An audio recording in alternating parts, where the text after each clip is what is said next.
Hello, welcome everyone, welcome back to my YouTube channel. আশা করছি আপনারা সকলে ভালো আছেন। সকালবেলা ঘুম থেকে উঠতেই খুব তাড়াতাড়ি করে বিছানাটাকে আগে আমি রেডি করে নিই। বিছানা যদি আমার নোংরা পড়ে থাকে আমার একদম ভালো লাগে না, তাই সবার আগে বিছানাটাকে আমি আগে ক্লিন করে নিই। আজকে ভাবলাম যে সকালের কাজগুলো একটু তাড়াতাড়ি শেষ করে নেব, কারণ দিনে আজকে অনেক অন্যরকম কিছু কাজও আমাকে করতে হবে। তো বালিশ বিছানা তাড়াতাড়ি গুছিয়ে নিয়ে আমি প্রথমেই আগে আমার গাছগুলোকে একটু যত্ন করে নিই, কারণ গাছগুলো এখন গরমকাল তো সকাল বিকাল দুবেলা করে ওদেরকে একটু জল দিতে হয়, নয়তো গাছের পাতাগুলো শুকিয়ে যায়।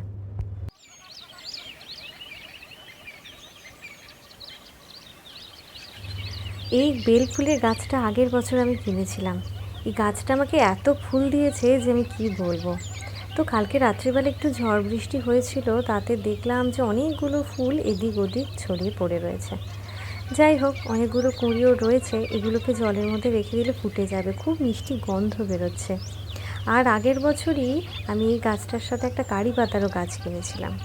সেই কারি পাতার গাছটা দেখো কত বড় হয়ে গেছে আর কত পাতা দিয়েছে। সত্যি বলতে কি আগের বছর এই গাছটা থেকে আমি প্রচুর পাতা নিয়ে রান্না করেছি, আর দেখো কি সুন্দর হয়ে আছে। তো আমার কয়েকটা বাসন ছিল, আমি তাড়াতাড়ি ঝটপট করে ধুয়ে নিয়েছি, আর তারপরেতেই তাড়াতাড়ি ভাবলাম যে একটু ব্রেকফাস্টটা রেডি করে নিই।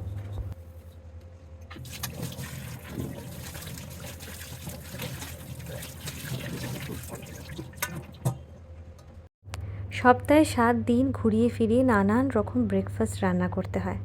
এক রকম জিনিস খেতে গেলে ভালো লাগে না। আজকে ভাবলাম তাই একটু ওটস করে নিই, তাড়াতাড়ি হয়ে যাবে, আর এটা প্রচণ্ড হেলদিও। একটু কয়েকটা খেজুর এর মধ্যে দিয়ে দেবো, একটু আমন্ড বাদাম আর কলা দিয়ে দেবো, আর গরম জল দিয়ে আজকের ওটসটাকে মাখবো। কারণ সকালবেলা অনেক সময়তেই দুধটা ঠিক আমার হজম হয় না, তাই গরম জল দিয়েই খাওয়া হয়। আর অনেক সময় দই খাওয়া হয়। শুক্রবার সন্তোষী মায়ের পুজো থাকলে টক খাওয়া যায় না, তাই তখন দইটা দিই না, তখন গরম জল দিয়েই মাখি। সকালবেলার ব্রেকফাস্টটা সবসময় হেলদি হওয়া প্রয়োজন, কারণ এই ব্রেকফাস্টটা কিন্তু শুধু যে আমাদের পেট ভরায় তা নয়, সারা দিনের এনার্জির আমাদের যোগান দেয়। আর সকালের খাবার যদি অয়েল ফ্রি খাওয়া যায় না, সব থেকে ভালো। আমাদের সারাদিন শরীরটা কিন্তু খুব ভালো থাকবে। যাদের অ্যাসিড অম্বল এইসবের সমস্যা আছে, তোমরা একবার ট্রাই করে দেখো, যে এগুলো কিন্তু ধীরে ধীরে সব চলে যাবে। আমার ঘরের কোণের এই টেবিলটাকে ভাবলাম আজকে অন্যরকমভাবে একটু গোছাবো। আমার হাতে আঁকা কিছু ছবি রয়েছে, সেগুলো দিয়েই সাজালাম। এইটা একটা কাঠের ট্রে, এটাকে কিছুদিন আগেই রং করেছিলাম, এখন শুকিয়ে গেছে, তাই সাজিয়ে রাখলাম। ঘরের প্রত্যেকটা জিনিস রোজ একরকম দেখতে দেখতে ভালো লাগে না, তাই মাঝে মাঝে যদি একটু এদিক ওদিক করে গুছিয়ে রাখা যায়, মনটা বেশ খুশি হয়ে ওঠে। একটা ছবি, সেটাও কিছুদিন আগে এঁকেছিলাম, এটাও ভাবলাম টেবিলের মধ্যে সাজিয়ে রাখি, দেখতে অন্যরকম লাগবে। এবার তাড়াতাড়ি একটু ভাবলাম বরের ইচ্ছে মতো বিটের কাটলেট বানিয়ে নিই। যদিও বা এই বিটটা আগে থেকে কিন্তু গ্রেট করে তার এই জুসটা খেয়ে নিয়েছিলাম। এটার মধ্যে কিন্তু হাই ফাইবার থাকে আর প্রচণ্ড উপকারী। এই বিটটাকে গ্রেট করে নিয়ে সেটাকে মিশিয়ে দিলাম, আর তার মধ্যে আমি আগে থেকে লঙ্কা আর আদার একটা পেস্ট বানিয়েছিলাম, সেটাকেও মিশিয়ে দিলাম। এতে স্বাদটা দুগুণ বেড়ে যায় এর মধ্যে।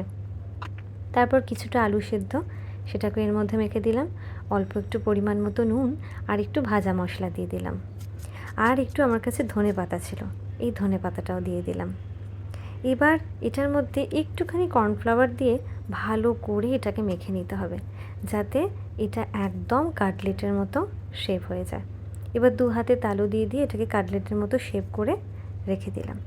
এটা খেতেও যেমন টেস্টি হয়, তেমনি এটা কিন্তু প্রচণ্ড হেলদি। আর শুক্রবার বা বিভিন্ন নিরামিষের দিন, উপোসের দিন, যেখানে পেঁয়াজ রসুন খাওয়া যাবে না, সেখানে কিন্তু এটা সেদিন এগুলো ইজিভাবে কিন্তু খুব সহজে এটা বানিয়ে নেওয়া যায়। খেতেও যেমন সুস্বাদু, হেলদি, আর একটু মুখরোচক অন্যরকম। যাদের ঘরে এয়ার ফ্রায়ার আছে, আমি বলবো তাদের জন্য আরও হেলদি অপশান। তারা কিন্তু 0 অয়েলেও তোমরা এটা ফ্রাই করে নিতে পারো। দেখো কি সুন্দর সুস্বাদু আমার বিটের কাটলেট রেডি হয়ে গেল। নিরামিষের দিনে একদম সুন্দর টেস্টি টেস্টি খাবার।